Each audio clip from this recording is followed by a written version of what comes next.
Amen. Cette année, nous bénissons le Seigneur parce que nous pensons que c'était une année de grâce. Amen. Nous pensons que c'était une année de bénédiction. Le Seigneur a été, bien sûr, très bienveillant à notre égard. Nous voulons bénir son saint nom. Amen. Amen. Alors, pendant ce mois de décembre, nous célébrons bien sûr la naissance du Seigneur Jésus-Christ. Nous ne voulons pas parler de date, c'est un débat dans lequel nous ne voulons pas entrer. Mais l'Église voudrait que nous puissions nous rappeler de cette naissance. Amen. Donc tout au long de ce mois de décembre, nous allons parler de cette famille qui a amené beaucoup de bien dans les familles que nous sommes. Amen. Nous allons parler donc de cette famille qui nous a bénis. Nous allons parler de ces personnes qui ont eu cette visitation et que si leur obéissance n'avait pas été ce qu'elle était, on ne serait peut-être pas ici en train de célébrer, en train de prier. Amen. Et cette famille a beaucoup de leçons à nous apprendre. Alléluia. Et Dieu, au travers de cette famille, voulait nous montrer son identité. Voulait nous montrer qui il est vraiment. Et nous allons le découvrir dans les textes que nous allons lire tout au long de ce mois.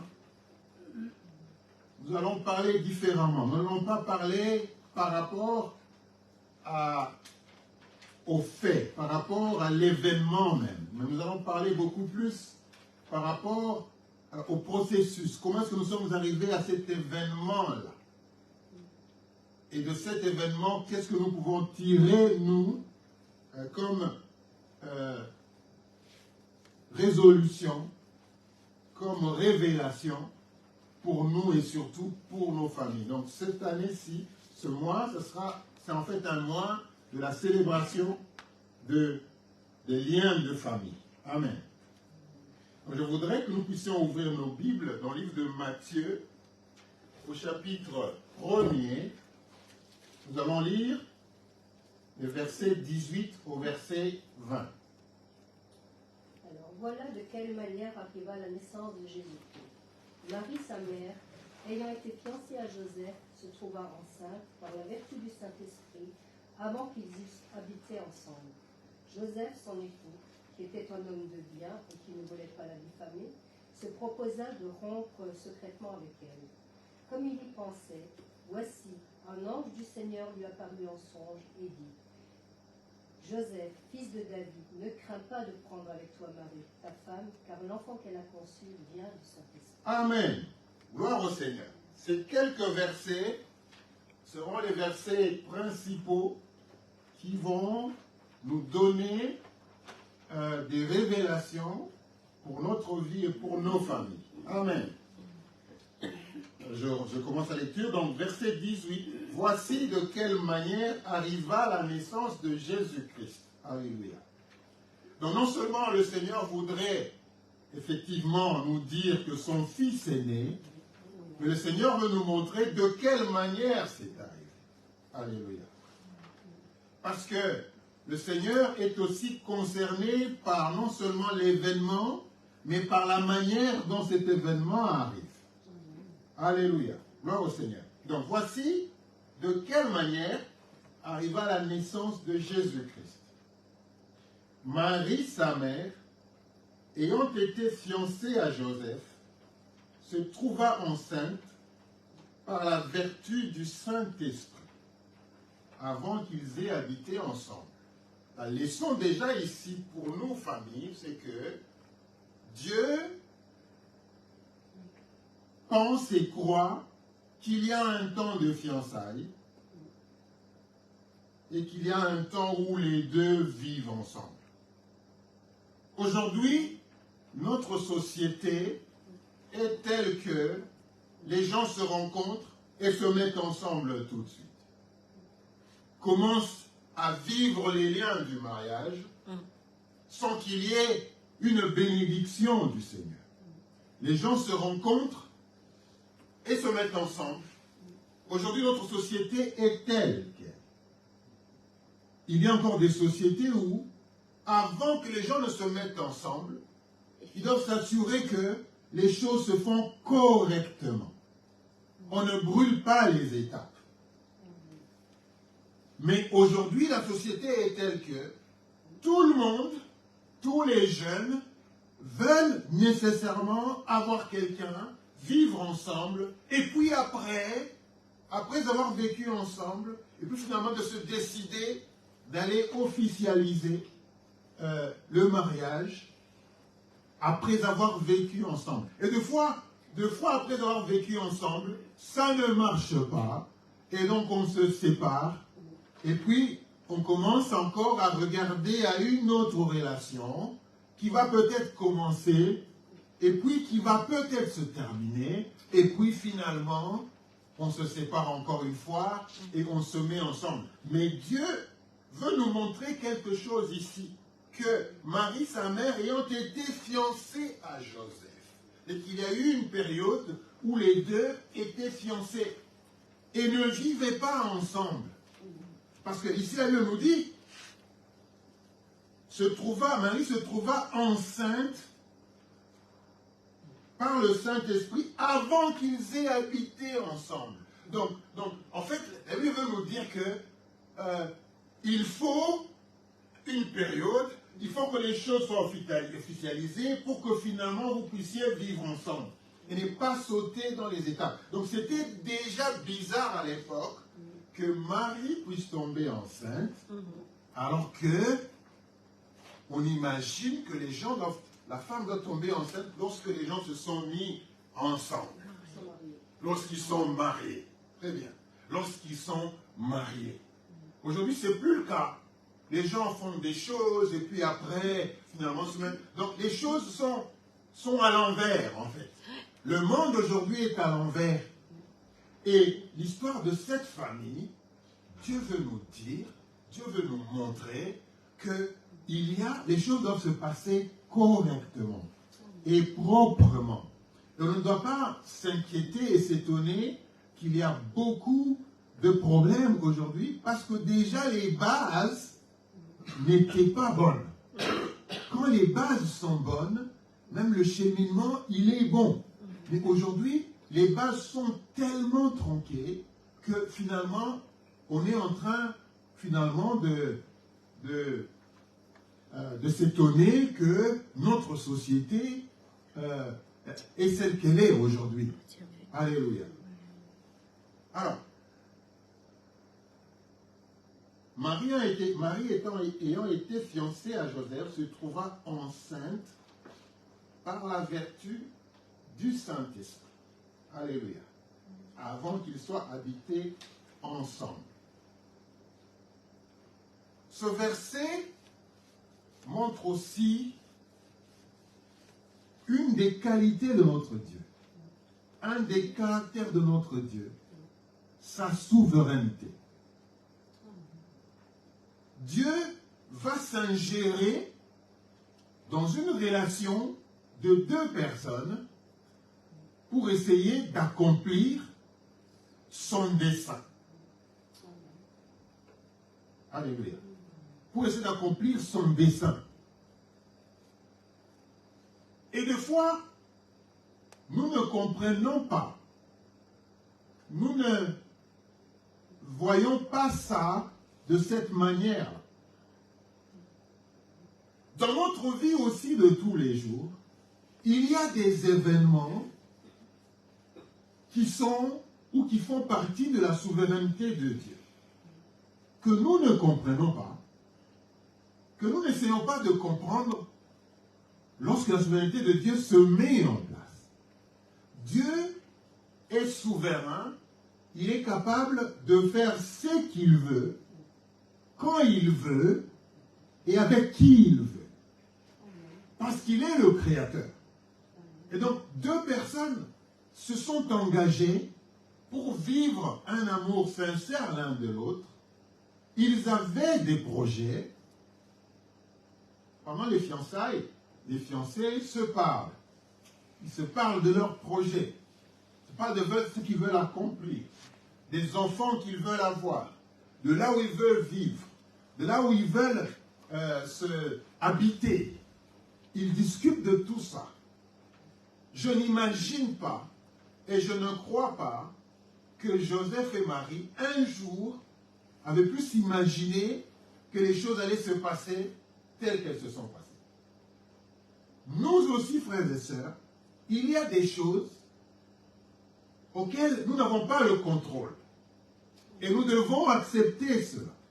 Nous devons arriver à comprendre que parce que nous sommes donnés au Seigneur, il y aura des moments où, malgré notre volonté, malgré nos préférences, malgré nos choix, il y aura des moments où Dieu va faire agir sa souveraineté.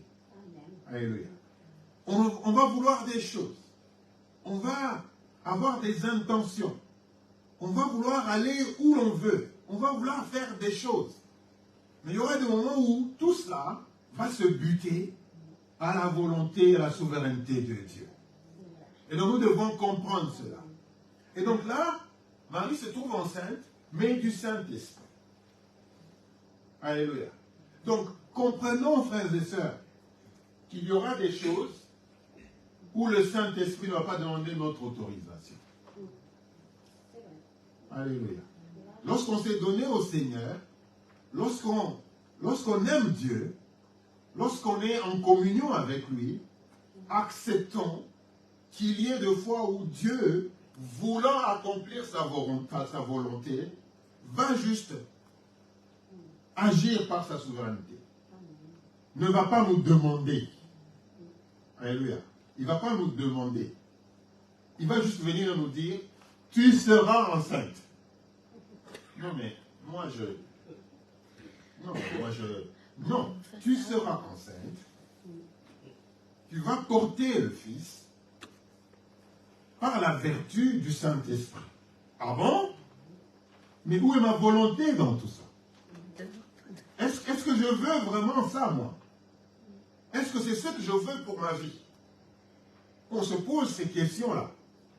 Donc, frères et sœurs, il y aura des moments où nous devons juste dire, Seigneur, que ta volonté soit faite. Alléluia. Que ta volonté soit faite. Moi, c'est ça que je veux. J'ai préparé ceci de cette manière. J'ai toujours voulu que les choses se passent comme ceci. J'ai pensé et j'ai même prié que ça se passe comme ça.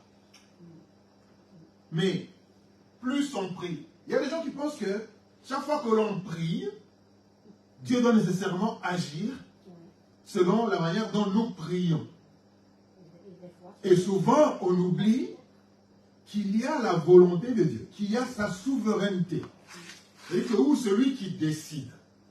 C'est-à-dire qu'il dit, il fait ce qui lui plaît. Il fait ce qu'il a décidé. Il fait ce qu'il a promis de faire. Et il n'a pas besoin de notre volonté. Il n'a pas besoin de nos choix. Il n'a pas besoin de notre accord. Parce qu'aujourd'hui, tout le monde veut donner son accord. Mais il y a des fois où Dieu veut et décide. Il dit, ça va se passer comme ça. Donc Marie subit. Alléluia. Je voudrais qu'on lise Luc 1. Luc 1, 30 à 32.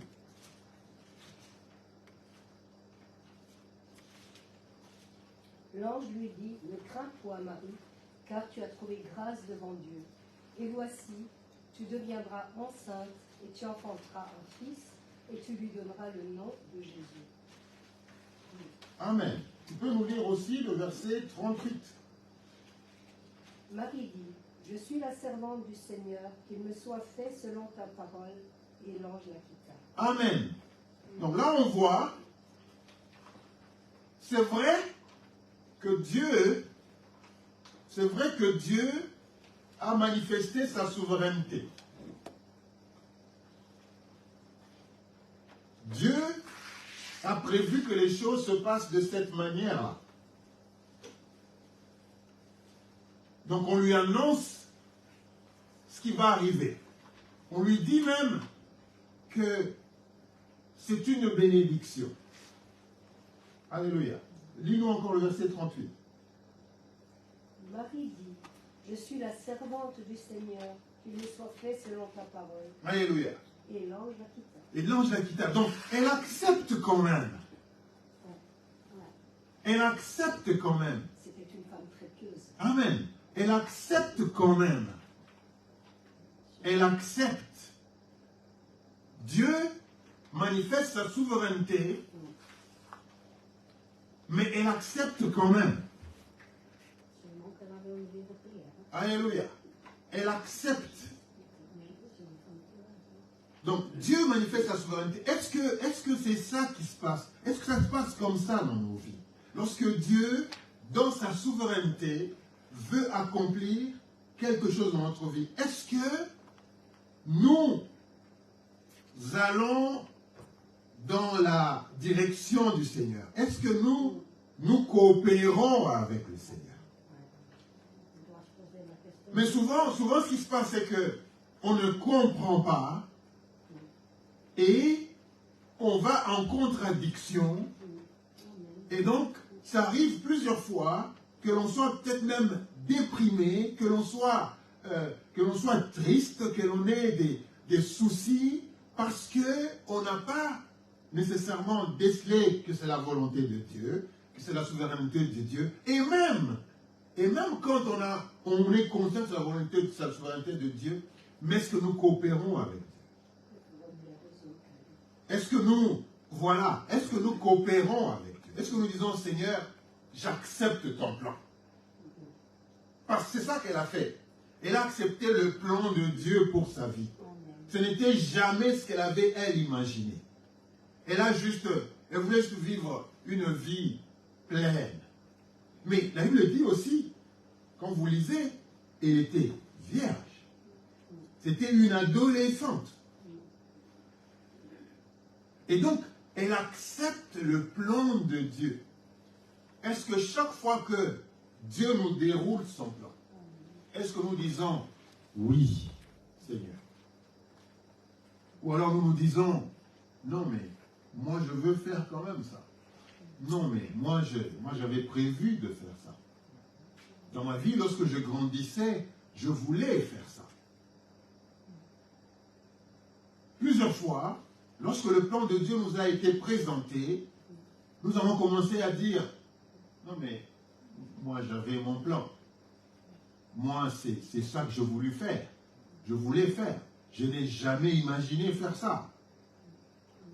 Comment fait-il que j'en suis arrivé là? Mais Marie avait tout son plan. Elle avait son projet de vie avec son mari, avec son fiancé. Ils avaient d'autres projets.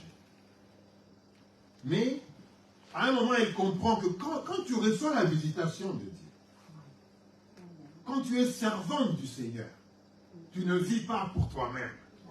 Alléluia. Quand tu te représentes comme servante du Seigneur, tu ne vis pas pour toi-même. Alléluia. Tu ne fais pas juste ce que tu veux. Tu ne vas pas juste là où tu vas. Tu ne te mets pas juste avec qui tu veux. Alléluia. Tu ne partages pas tout ce qui est de toi juste avec tout ce que avec qui tu veux. Parce que souvent on pense que parce qu'on est servante, parce qu'on est serviteur, on est obligé de tout faire. Elle dit, je suis la servante du Seigneur. En aucun endroit on nous dit qu'elle prêchait. En aucun endroit on nous dit qu'elle allait à l'église. On s'imagine qu'elle allait au temple, on l'a vu. Lorsque l'enfant est né, elle allait le présenter au temple. Donc elle avait quand même une vie chrétienne. Mais On ne parle pas d'elle avant ce moment, comme quoi elle était ceci, elle était cela, elle était prophétesse, ou qu'elle était diacre, ou ancienne dans une église. On ne parle pas de tout ça.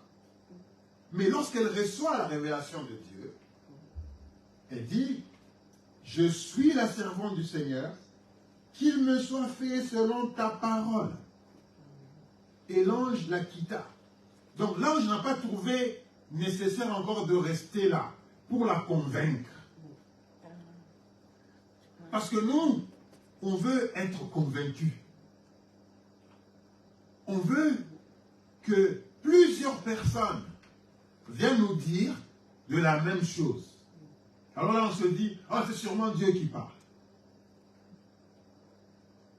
Comme j'ai ce message-là, et puis il y a un tel prophète qui a dit ça. Et d'ailleurs, il y a un autre que j'avais rencontré qui avait dit la même chose. C'est que vraiment le Seigneur voulait faire ça. Non, non, non. Elle, l'ange est venu, une fois, lui a parlé, et puis elle a accepté, et l'ange l'a quitté.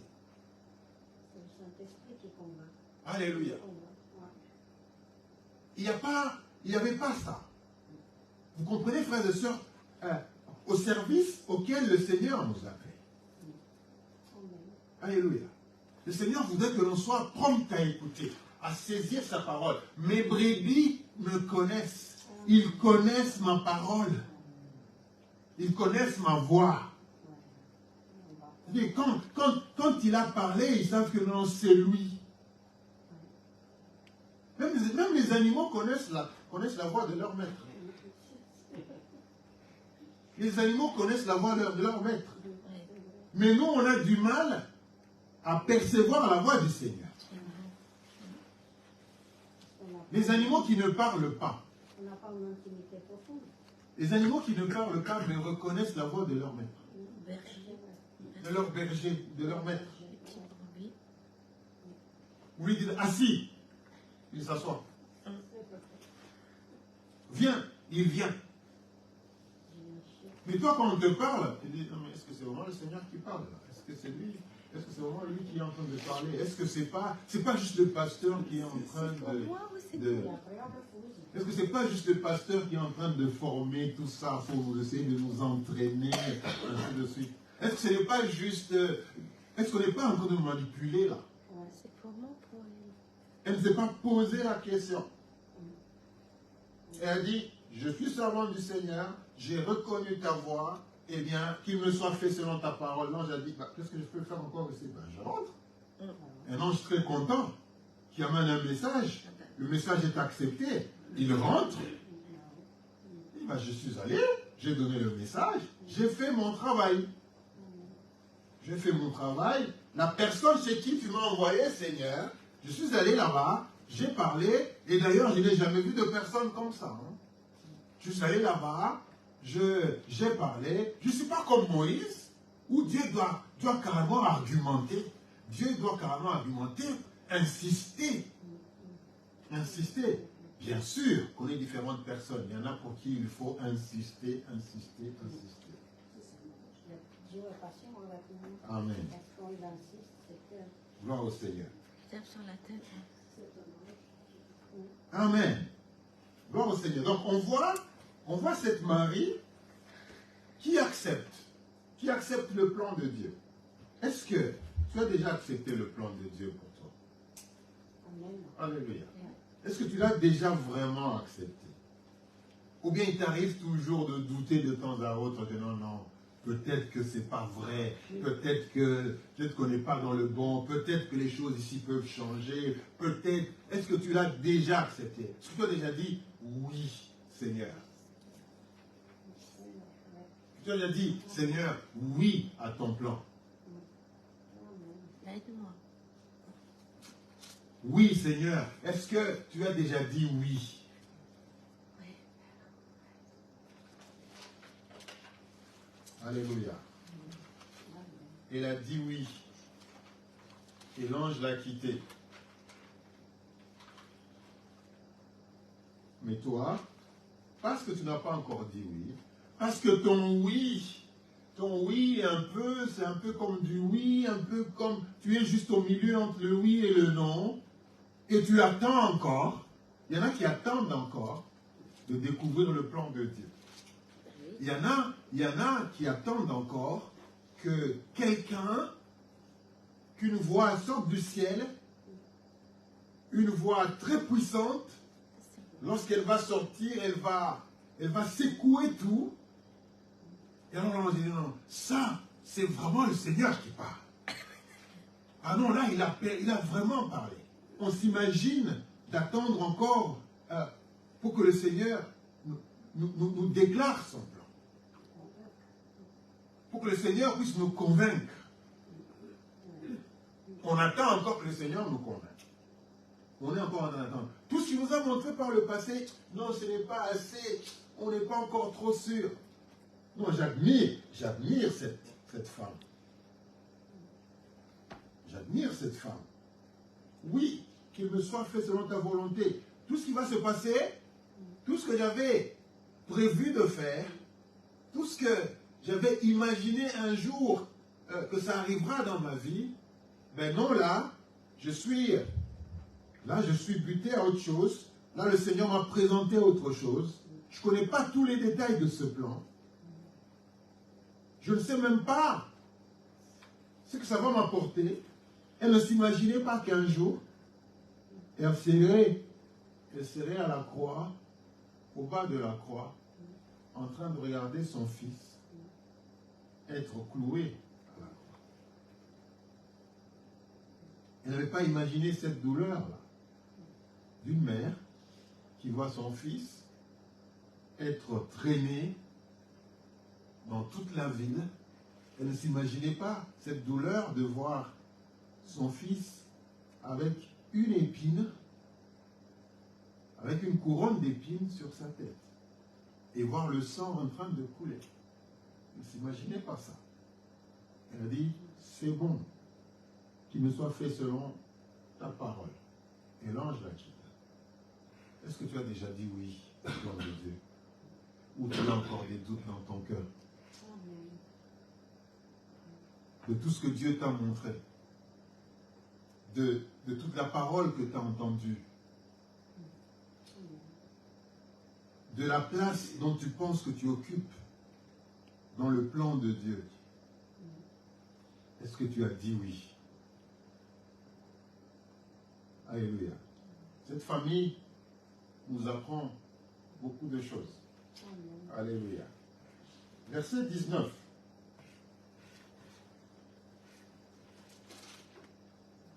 L'ange lui répondit, « Je suis Gabriel, je me tiens devant Dieu. J'ai été envoyé pour te parler et pour t'annoncer... » Non, verset 19 de Matthieu 2. Pardon. Matthieu 1. Joseph, son époux, qui était un homme de bien et qui ne voulait pas la diffamer, se proposa de rompre secrètement avec elle. Amen. Alléluia. Elle dit, Joseph, son époux, qui était un homme de bien. Mais revenons un peu à cette histoire. Frères et sœurs, vous êtes fiancés pour vous marier, et puis vous apprenez que la femme que vous allez pouvoir marier est enceinte. Vous posez sûrement la question de savoir, vous savez que ce n'est pas de vous. L'ange, il va venir nous prévenir. Avant que l'ange ne prévienne. Là, on parle de avant que l'ange ne prévienne. Et puis, même si l'ange prévenait, qu'est-ce qui dit que c'est vrai? Qu'est-ce qui dit que c'est vraiment le Saint-Esprit? Je me plonge maintenant dans la tête, parce que souvent on ne parle pas de ça. On n'apprécie pas cet homme à sa juste valeur. Et de lui, on n'a pas non plus dit qu'il était diacre ou serviteur ou je ne sais pas moi qui, pour comprendre que ce sont les voies de Dieu, que les voies de Dieu sont insondables.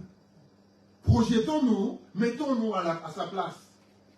Peut-être que vous, les sœurs, vous n'allez pas vous mettre à sa place. Mais nous, les hommes, mettons-nous à sa place. On est engagés pour se marier. Et là, on vient nous dire que non, justement, la personne avec qui tu dois te marier, elle est enceinte. On va se poser la question, est-ce que j'abandonne tout? Parce que si elle me fait déjà ça maintenant, Dieu a quand même choisi Joseph, qui était un homme sûrement... Dieu nous a choisis tous. Oui, mais qui était sûrement un homme pieux. Dieu nous a choisis tous. Même un homme pieux. Il ne faut pas penser que... Il n'y a qu'un Jésus. Il ne faut pas penser que parce que je suis un homme pieux, je dois tout accepter. Il n'y a qu'un Jésus. Amen. Jésus, Seigneur et Sauveur. Ce n'est pas parce que je suis un homme pieux que je dois tout accepter. Emmanuel, il faudrait penser qu'elle... Il ne faut pas imaginer, c'est facile à dire, que c'était un homme pieux. Mais si ça m'arrive, moi, je vous dis déjà ça. Oui, si ça m'arrive comme ça, vous pensez que je veux dire, c'est le Seigneur, les idées qui vont venir avant, ça sera, mais... Qu'est-ce qu'elle a fait? Qu'est-ce qui s'est passé là? Qu'est-ce qui s'est passé là? Qu'est-ce qui s'est passé? Et donc, il apprend ça. Soit on dit j'abandonne tout. Il dit non, il n'est plus digne de confiance. Il n'est plus digne de confiance. Il n'est plus digne de confiance. Donc j'arrête tout. Et là, tu vas commencer à te poser la question, c'est pourquoi, c'est pourquoi. Commence à imaginer des scènes par le passé où tu as vu, et vous savez, lorsque une situation est arrivée, c'est alors que vous commencez à relier tous les événements du passé pour arriver à cette situation-là et à se dire, c'est sûrement ça. Mais cet homme, il me dit que c'était un homme de bien. C'était un homme de bien. Dans d'autres versions, on dit que c'était un homme juste. Premièrement, qu'est-ce qu'il fait? Il ne va pas à tous les coins de rue aller pleurer et dire, voyez cette femme. Qu'est-ce qu'elle m'a fait? Vous savez ce qu'elle m'a fait? Il ne va pas appeler ses parents ou ses oncles ou ses frères et dire, voilà la femme. Non. Il ne fait pas tout ça. Il ne fait pas tout ça. Dans le secret, il dit, je ne dirai rien. Je ne dirai rien. Je vais me calmer, mais je vais quand même rompre dans le secret. Donc, aussi pieux qu'il était, il pensait quand même dans son cœur qu'il allait rompre ce mariage. Aussi pieux qu'il était, aussi juste qu'il était, il s'est dit, je garde le calme, mais ça ne se fait pas, ça. Ça ne se fait pas.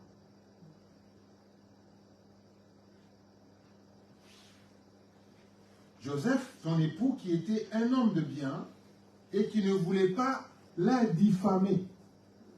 Il se disait, c'est pas bien ce qu'elle a fait, ce n'est pas bien, dans sa tête, bien sûr, c'est pas bien, mais je m'abstiens de la diffamer. Parce que je dois protéger sa réputation. Parce que je dois protéger son honneur. Parce que dans la culture dans laquelle elle était, des choses pareilles n'étaient pas acceptables. Déjà se mettre ensemble, déjà porter un enfant avant de se mettre ensemble, ça n'était pas acceptable. Et en plus de cela, ils étaient presque en crise. Tu vas tourner dans tout Colmar ici en train de te poser des questions. Surtout que peut-être tu as déjà préparé, il y a déjà la date. Aujourd'hui, il y a déjà la date. On a déjà préparé des choses. Les invitations sont peut-être déjà parties. Et là, tu viens d'entendre cette histoire-là. Il dit non, c'est c'est bon, je vais me calmer, je ne peux pas la diffamer, je dois la protéger, je dois protéger son honneur. Combien de fois nous faisons ça? Si elle accouche sans homme.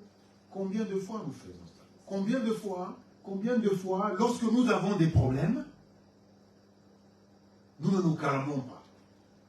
Combien de fois, lorsque nous avons des problèmes, nous n'allons pas partout et parler de ça? Combien de fois nous nous exposons? Combien de fois les hommes ont exposé leurs femmes? Combien de fois les femmes ont exposé leurs hommes? Même s'ils ont fait quelque chose de mauvais, quelque chose de mal. Combien de fois nous nous exposons? Combien de fois nous ne nous calmons pas et nous disons non, calmons-nous, on va essayer de voir ce que ça va donner, on se calme, on essaie de comprendre ce qui s'est passé et on peut se pardonner mutuellement. Combien de fois on le fait? Amen. Chaque fois qu'il y a un problème, chaque fois qu'il y a une crise dans nos maisons, dans nos églises, ça ne reste pas. Mettre la main dans la bouche. Ça ne reste pas. Chaque fois qu'il y a des choses, nous avons la crise, mais tout le monde doit le savoir.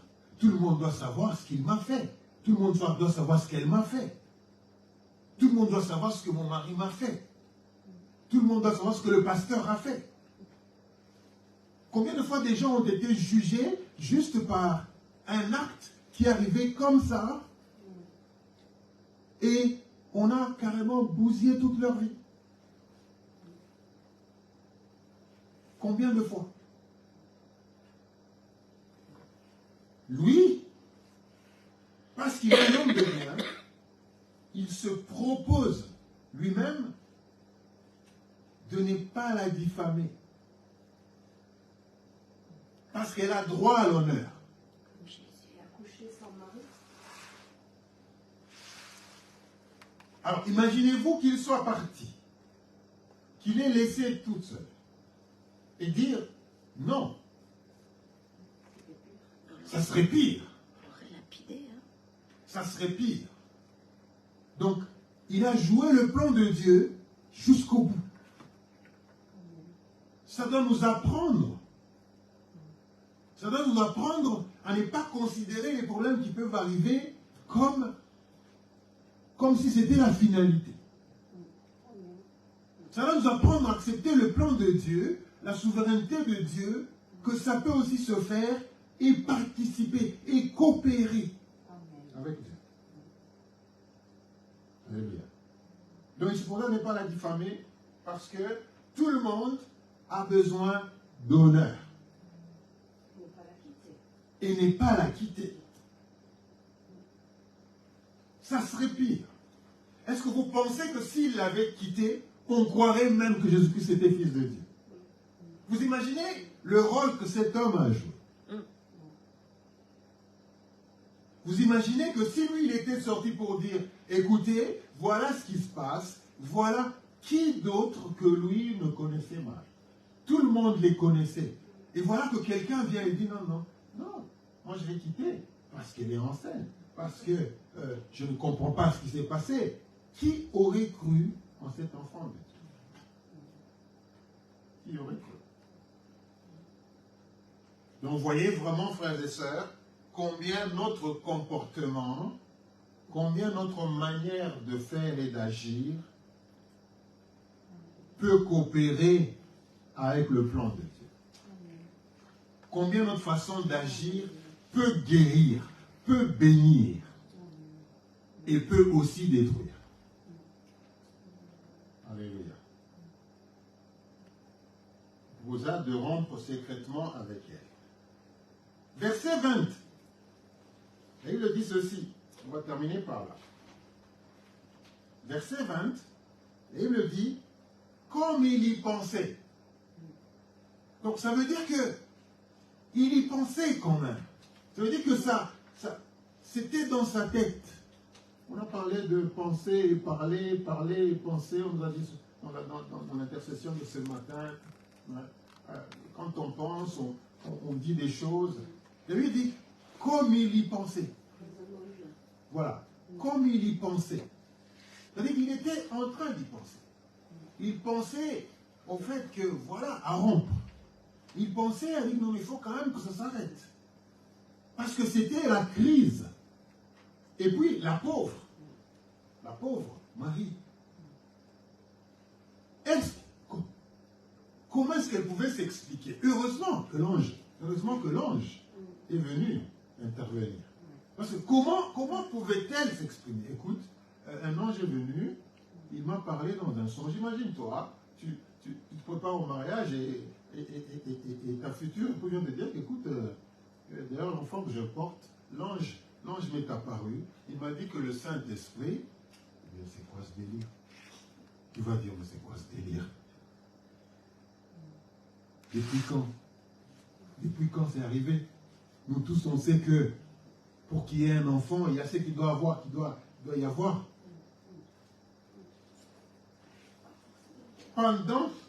Aujourd'hui, les choses ont changé. Aujourd'hui, on contourne tout. Tout ce que Dieu fait, tel que Dieu a fait les choses, aujourd'hui, on contourne tout. Même pas le mariage, il y a le pacte. Il y a toutes sortes d'arrangements. Il y a toutes sortes d'arrangements. Le pacte, ça vient pas de Dieu. Amen.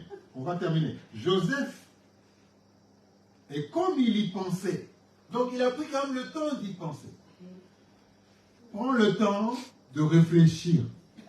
Il ne faut pas penser que tout ce que tu connais, tout ce que tu apprends, ou tout ce qu'on te dit, ou tout ce qui t'arrive, doit être sur la place publique.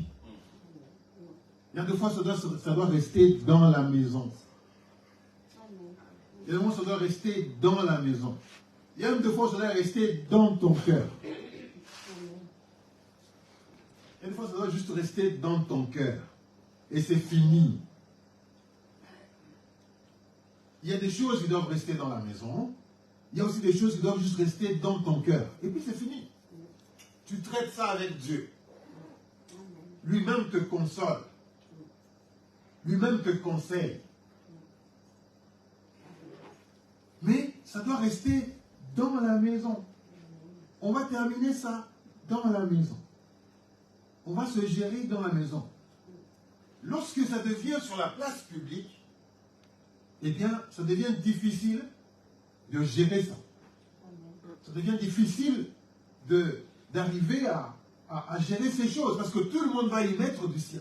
Tout le monde va y mettre de ce que lui connaît, de l'histoire qu'il a connue par le passé, de comment les dénouements, de comment est-ce que les choses se sont déroulées. Donc, comme il y pensait,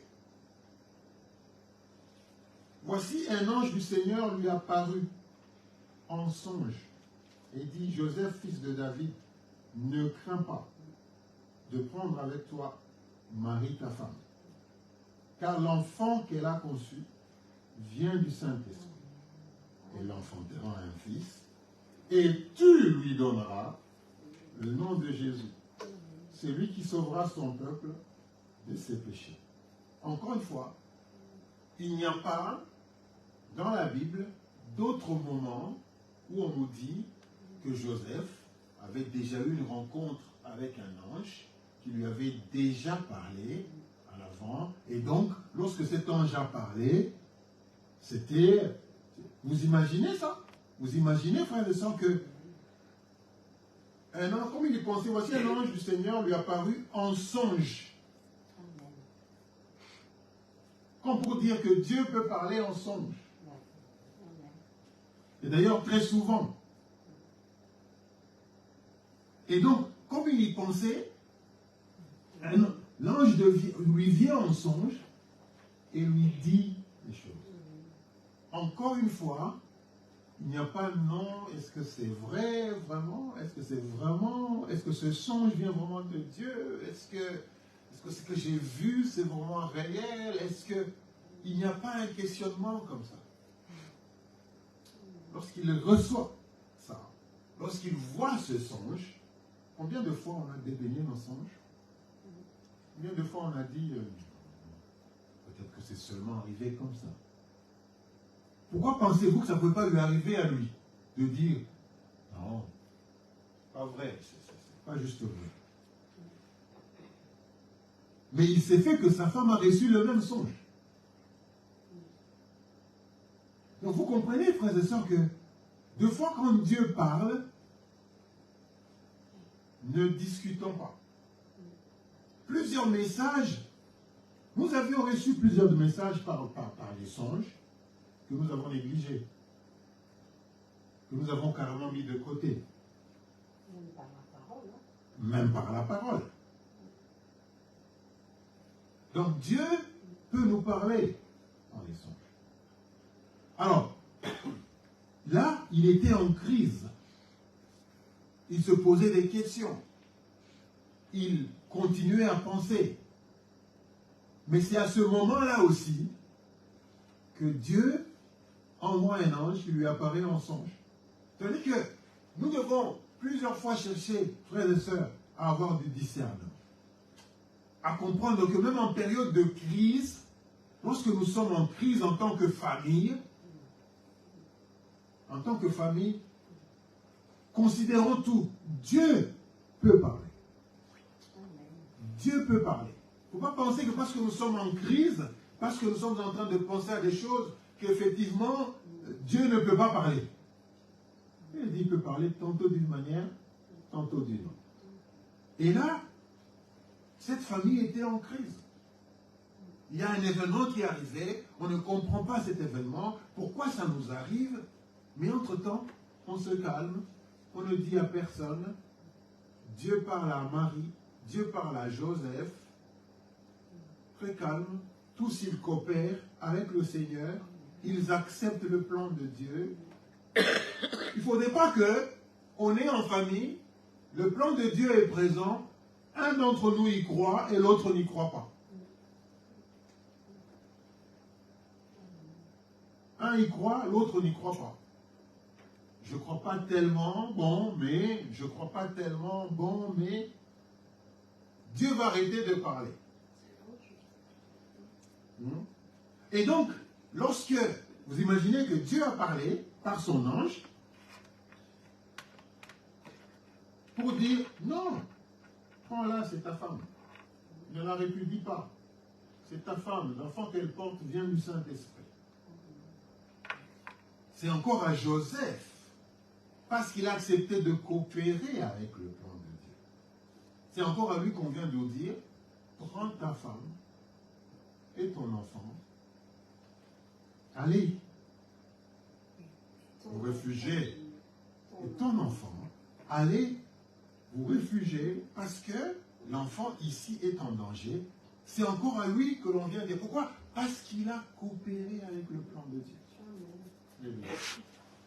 Lorsque tu coopères avec le plan de Dieu, lorsque tu acceptes ce plan-là, Dieu commence à te donner d'autres étapes maintenant dans ce plan-là. Et puis après, écoute, maintenant rentre. Parce que maintenant l'enfant n'est plus en danger. Ce n'est plus à Marie que l'on parle maintenant. C'est maintenant à Joseph. C'est maintenant à Joseph. Parce que Dieu reconnaît que c'est lui le chef de la famille, parce qu'il a accepté le plan de Dieu.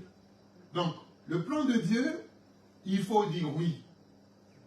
Il faut dire oui au plan de Dieu pour pouvoir être capable de voir ce que, ou d'écouter et d'entendre ce que Dieu va dire par la suite. Du fait qu'on n'a pas dit oui, eh bien Dieu ne sait pas, vous ne coopérez pas. Pourquoi est-ce que Dieu va vous faire rentrer dans les secrets de son plan? Parce que nous ne coopérons pas. Alléluia. Donc frères et sœurs, tout au long de ce mois, nous allons parler de cette famille, de tout ce qui a tourné autour de cet événement, et de voir ce que nous pouvons tirer, nous, en tant que leçon, pour nous qui sommes famille des enfants de Dieu. Que Dieu bénisse sa parole.